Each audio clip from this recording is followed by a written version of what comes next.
Hello, no intro today to the show as everyone is, I'm sure, aware by now. There was a big death in the wrestling world in the last, 24 hours as Jon Huber, Brodie Lee, Luke Harper, unfortunately, heartbreakingly passed away on Boxing Day. I'm just going to read the statement from All Elite Wrestling. The All Elite Wrestling family is heartbroken. In an industry filled with good people, Jon Huber was exceptionally respected and beloved in every way. A fierce and captivating talent, a thoughtful mentor, and simply a very kind soul that starkly contradicted his persona as Mr. Brodie Lee. Jon's love for his wife Amanda and children Brodie and Nolan was evident to all of us who were fortunate to spend time with him, and we send our love and support to his beautiful family today and always. Jon's popularity among his peers and influence on the wrestling world was worldwide and transcended AEW, so this loss will be felt by many for a long time. We were privileged at AEW to call Jon Huber a brother, a friend, and one of our own. So yeah, seriously, you just don't know what to say to you. That the news was broke. I don't know. It was about. I woke up in the middle of the night about 2 a.m. Just randomly checked my phone for no reason. A message from one of my mates with a statement. So yeah, he died unfortunately on Boxing Day, a day after Christmas. And yeah, you're just never gonna see as many. The amount of tweets and just statements from people is frightening. Nobody had a bad word to say. Everyone's posting up photos, videos of experiences with Brodie Lee.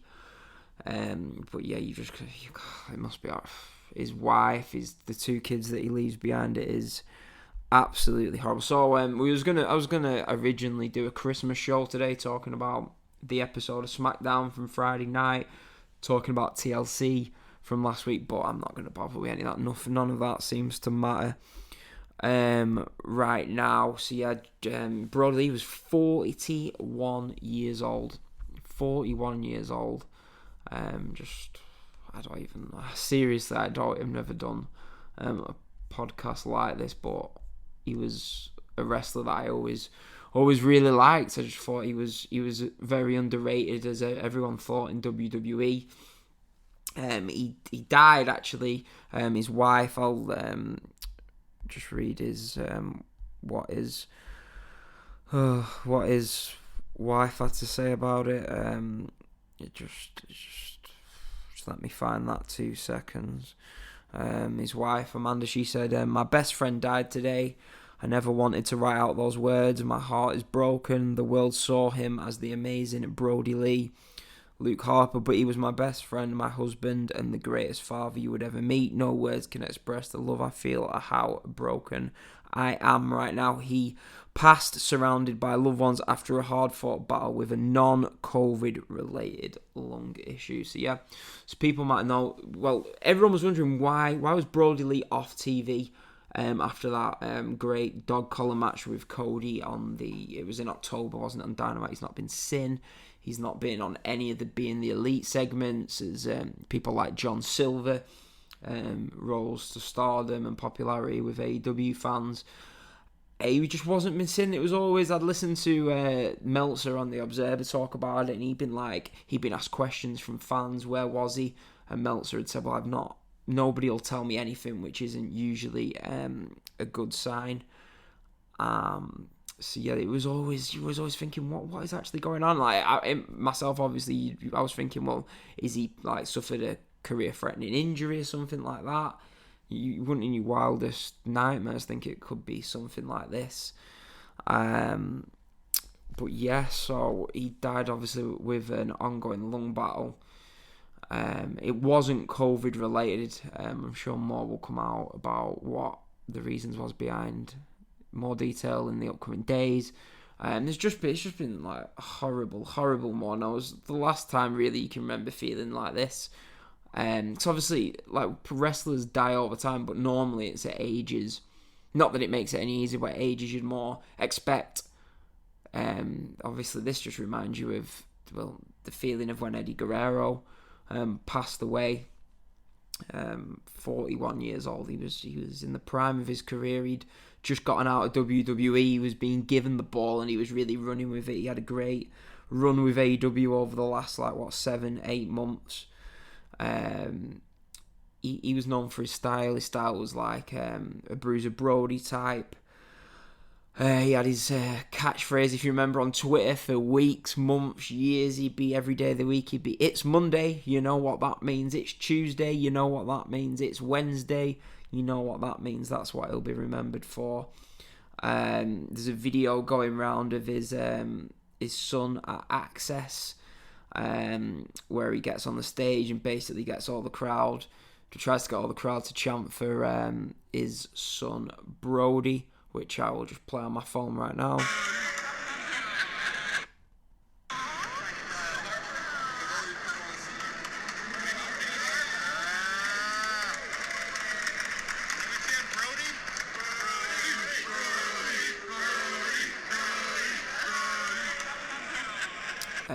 There's also been news. Apparently, this is what we'd seen rumblings of this, and it was a little bit concerning the other day. I didn't really. Looking back, you really should have thought something about it. Apparently, on Dynamite, after Dynamite had finished, they had Brodie come out and pin Kenny. I might be wrong on this. In fact, I don't want to be wrong on this, so I'm just gonna find what I was reading earlier. So, bonus segment, I think this is from The Observer. Kenny Omega loses the AEW World title to Brodie Lee. There was also a bonus segment on Dynamite in which Kenny Omega lost the AEW World title to Brodie Lee. It all began with Omega coming out and joining the Bucks in the ring.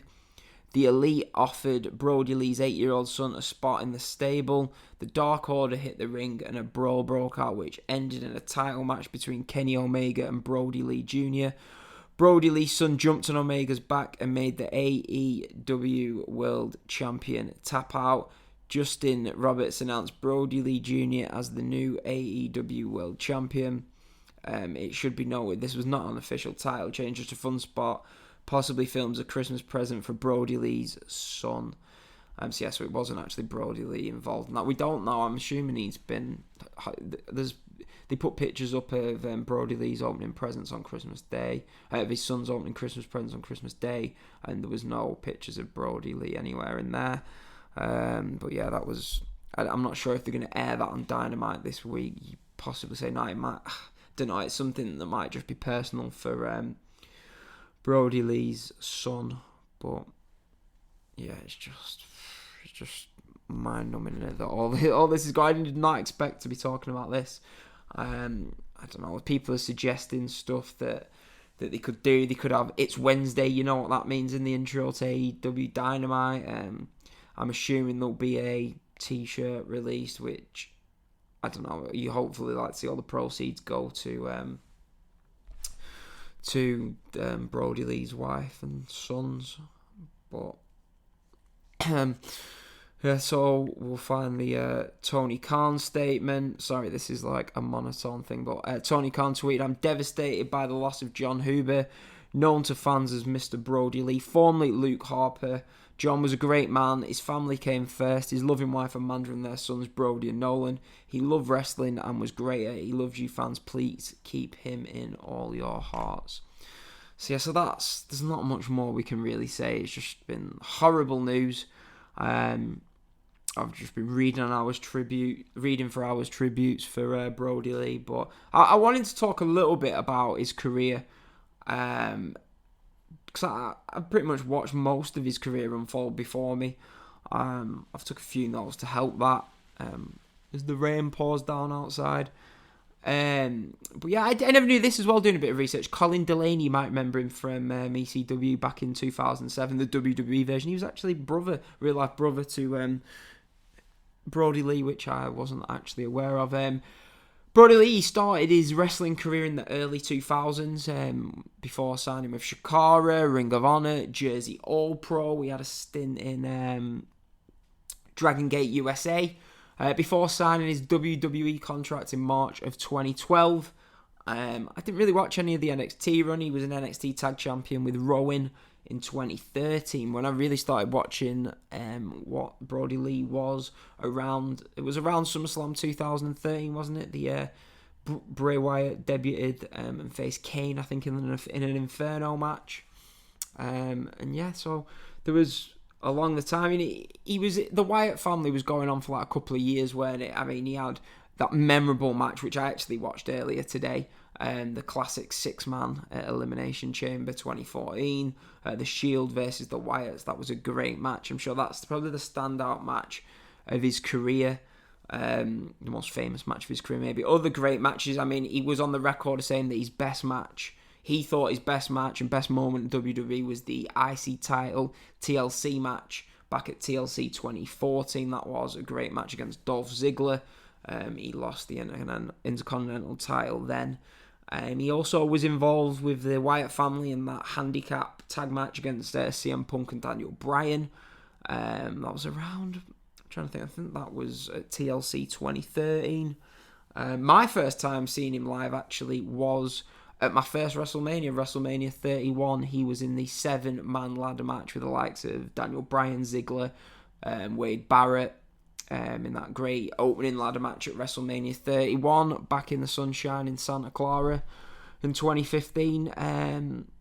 So there's plenty of matches you can go and watch. One of my favourite matches actually was his match with Randy Orton. It was just before WrestleMania 33, and at that point there was rumours going around that he was going to actually be inserted into the triple threat match. The triple threat match. It ended up being just Randy Orton versus Bray Wyatt, unfortunately, at WrestleMania 33. But there was talk at the time in the dirt sheets that they were going to insert Harper into that match and make it a triple threat match. That would actually never happen. But Luke Harper had a great match with Randy Orton. I don't know, it might have been at a Fastlane, a Payback, an Elimination Chamber. All those pay-per-views seem to merge into one. But I remember watching that match, and I'm thinking at the time that was a great match. This guy can definitely go. He was in the Andre the Giant Battle Royal, I think, at WrestleMania 33, which I was also in the crowd for. And then after that, I feel like they had a bit of time off. There was always spells in his career where they just didn't seem to have anything for him, it would seem. Which is, when you look at his incredible run with AEW, that just seems ludicrous now. But I think he was off TV, and then they formed the Bludgeon Brothers as he's teamed with, after the Wyatt family had split up, he teamed with Eric Rowan. They would go on to win the tag team titles at WrestleMania 34. Yet again, I was there for that. At the Mercedes-Benz Superdome. I think they only got like 6-7 minutes in a triple threat tag team match against the New Day and the Usos, but those three teams would have had a great match if they'd have been given a bit more time. Then I think Eric Rowan picked up an injury a couple of months later. I don't have any notes about this or research, but I'm pretty sure. And then they just had nothing for Luke Harper after that. So they won the titles at WrestleMania 34, and then he was just on the sidelines for months after months, waste of his time and career, really, just being sat around doing nothing. And then one of the things that always stick out for me was, I remember being in New York for WrestleMania 35, was it? Yeah, WrestleMania 35. And I always remember this. This is where it was sort of the beginning of the end for his WWE run. We was on nothing for months and months. They had nothing for him. I think there was stories that that Vince wanted him to do a Texas accent, but he's from New York, he can't do a Texas accent, so Vince gave up on him then. But he put out a statement in the lead up to WrestleMania 35, where at the time he wasn't booked. I'm just going to read that for you. It was, "I'm 39 years old, I've been cleared since February the 6th, I've been brought to one television taping since I left to have double ligament reconstruction with wrist surgery on October the 2nd, 2018, so it was actually him that got injured. 6 years ago, I wrestled multiple matches at Access as part of SCW and was involved in Undertaker's entrance. 5 years ago, I had a front row seat to watch Bray Wyatt wrestle John Cena. 4 years ago, I competed for the Intercontinental Championship in my first WrestleMania singles match. 3 years ago, I wrestled Brock Lesnar in Toronto on a network special." I don't actually remember that. But yeah. 2 years ago, I came within inches of competing for the WWE Championship in the very match AJ Styles won his first, and within inches of being part of the WWE Championship match at WrestleMania with Bray and Randy. 1 year ago, I won the WWE SmackDown Tag Team Championships with Rowan while my wife and 2 sons watched front row. Next Thursday, I will be wrestling Donovan Dijak at Access, now known as T-Bar.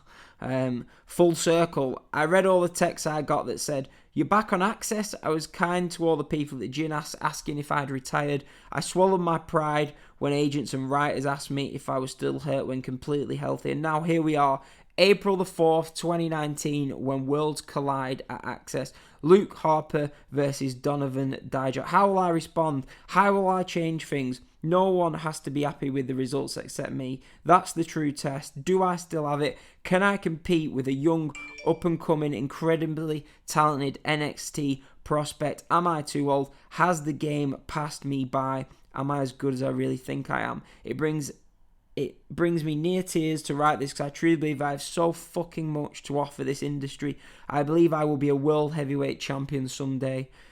I believe but these are the doubts I live with daily. These are the doubts that creep into your head during rehab. These are the thoughts you think when you watch your left side atrophy. Being ignored and left at home for months exasperated these thoughts, and it sucked. I have so much to prove to myself, to WWE, to the industry of professional wrestling, to my wife, and it is my responsibility to show my kids how to handle adversity. Next Thursday is the answer. Are the real doubts real, or is this the first step of the climb? I promise you I will come prepared, and you will get the very best that night, Mr. Dijak. Just know, be careful thinking of this as just an Access match, because to me, it is my WrestleMania, and I'm not throwing away my shot. So yeah, I think he went on to have a really good match with Dijak at that year's WrestleMania. At the Worlds Collide Fantasy. WWE really don't have a clue, but this ain't a WWE bashing podcast at the moment, so we don't want to talk about that. But yeah, I think he ended up appearing actually in the Battle Royal. I'm sure he was in the Battle Royal at WrestleMania 35. But yeah, a month after that, I think he tweeted about wanting to leave WWE. And eventually they caved, and in December 2019, he left the WWE. And then the pandemic struck. The week that he was due to debut, AEW cancelled all shows in front of fans, and they was just empty arena shows. And on that first show, he debuted, and it was scheduled to be in his hometown. He would have got a monstrous pop, but instead he debuted in front of nobody. But he made the most of it. He main evented the Double or Nothing pay-per-view 2020 in a world title match against Jon Moxley. So in the space of a year, from wrestling in front of pretty much nobody at Access at Worlds Collide against Donovan Dijak, just over 12 months later, he was main eventing a huge AEW wrestling pay-per-view for the world title against Jon Moxley. A few months later, after that, he had a great run, didn't he, in AEW? It's just a shame there was no fans there to show the appreciation that you can tell. You can see how passionate he was from that statement he put out regarding his match at Access. He clearly loved the wrestling business so much.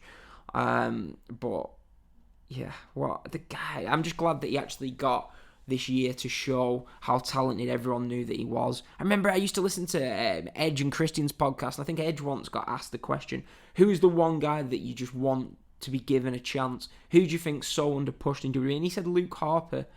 And he was just criminally underrated at the time, but I think everyone knows how great he is now. He lost that match, that great match with Jon Moxley at Double or Nothing. And then he went on to shock the world by squashing Cody Rhodes on that episode of Dynamite in the main event to capture the TNT TV title. And then he would go on to have a reign with that TNT title. And then in his final ever match, he had a classic dog collar match on Dynamite with Cody Rhodes in what would heartbreakingly turn out to be his final match. So yeah, that was the career of Brodie Lee, Jon Huber, Luke Harper. He's done more than most wrestlers will ever dream of doing. He's had matches at WrestleMania. He's been in there with the greats, obviously Brock Lesnar, CM Punk, Daniel Bryan, Randy Orton, Cody Rhodes, main evented pay-per-views with Jon Moxley, won tag team championship in front of his son at the Superdome in New Orleans. So yeah, but the career ain't the important thing. It's the life. He just came across as such a top guy. The tributes that have come in have been heartfelt, and everyone. It's rare in wrestling that you find such a nice guy, and you can just tell from all the tweets, all the memories. I mean, Bray Wyatt put out the most upset. I'm not going to read it out, but he put out the most upsetting post on Instagram. Stephanie McMahon's tweeted. Every man and his dog has tweeted about what a top guy Brodie Lee was. So yeah, I mean, I put a tweet up. I mean, it's insignificant in it, but like I was. You might want to judge me on this, but I was watching Raw as my little girl was being born on the iPad in that delivery room, and yeah, I remember I put a picture up on my Twitter. I remember watching a Wyatt family promo with Braun, with Luke Harper and Bray Wyatt, whilst my little girl was there in the first couple of hours of her birth. Shows how committed to wrestling I am. But yeah, little memories like that along the way. That's what comes into mind when I think of Luke Harper, Brodie Lee. But yeah, he's going to be a big miss to everyone. The guy will go down probably as one of the greatest in wrestling. People might say that might be overreaction, but it's true. It's true. He is. He will be. He's really up there. So yeah, just heartbreaking news. And yeah, there's not a lot you can say. I don't really know. Flipping out the last podcast done. I'm not doing another podcast this year. The last podcast done in 2020 is mourning one of the deaths of one of the top stars in the industry. But yeah, I don't really know. I mean, I'm just, you know what, there's not much else you can say. I've run through his career, spoke about upsets. Everyone's going to be giving their thoughts on Brodie Lee. But yeah, all we can say is heartfelt sympathies to his wife and to his kids. And I'm just going to finish, but I'm not going to edit the podcast to insert this in. But this is something that the WWE, every credit to them, put up regarding the career of... It was just Brodie Lee talking about his career, so I'm just going to finish on that. I don't even want to plug anything. I'll be back in 2021 talking about Wrestle Kingdom, and I don't know what's going to happen on Dynamite going forward, but yeah. So Brodie Lee, a true great in the wrestling business. It's cool to me to, and I hold on to so much stuff from my wrestling that I have the card from when I wrestled Undertaker. I have posters. I have all the posters we've been on. I have all my figures. And I have them not for me, but someday I maybe want to hand them to my son and say, hey, here. And if he wants it or not, but I've been given the opportunity to give that to him. And he's one of the biggest fans in the world. So for him to be able to see what I've done and the person that it's made me, I can't really describe it. It's I guess if I had a goal in life, it was to be as good a dad as my dad, and I think I'm on my way. And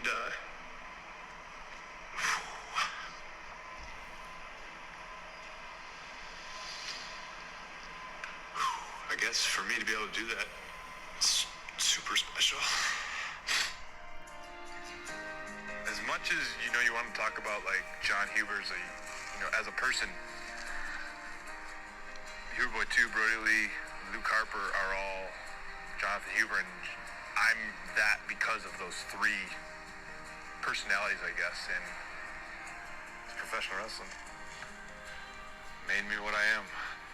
It's very powerful.